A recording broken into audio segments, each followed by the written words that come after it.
Through the coronavirus pandemic, various groups have risen to the fore and gained attention, whether it was concerns over school children, concerns over people with certain conditions, concerns over certain occupations, concerns over people who needed to travel, not just for holiday, people who needed to travel to get alongside relatives. They might have lost someone, and they might have lost mum and wanted to go and see dad, or whatever it might be. They've all at some point come to the fore.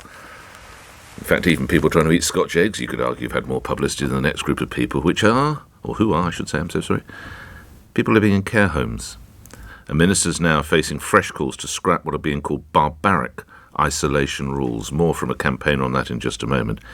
Now, I have to say, I wasn't aware until I read this.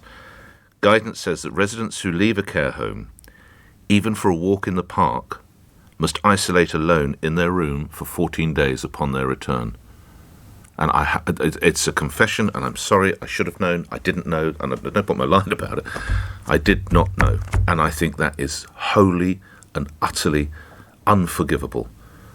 At the heart of the pandemic, 12 months, what's the date today? 12 months ago, actually, I could probably see it, just about.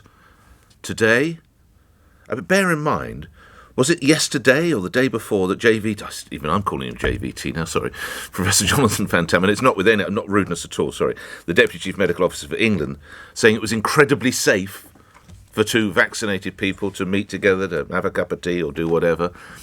And there are now, I read a figure, of the population in this country, 40 million now are living in parts of the country where coronavirus, COVID, is virtually non-existent, or where it's safe. Green light areas, whatever you want to say. So just think that again. And my God, if there's anybody who deserves a walk in the park, it's someone living in a care home. Not necessarily elderly people. Care homes, I appreciate, cover everybody. I absolutely get that. But if you are living in a care home, which is, I have to be candid, it's not something I particularly relish, if that's how I see out my days. I have a stern conversation with my sons about this.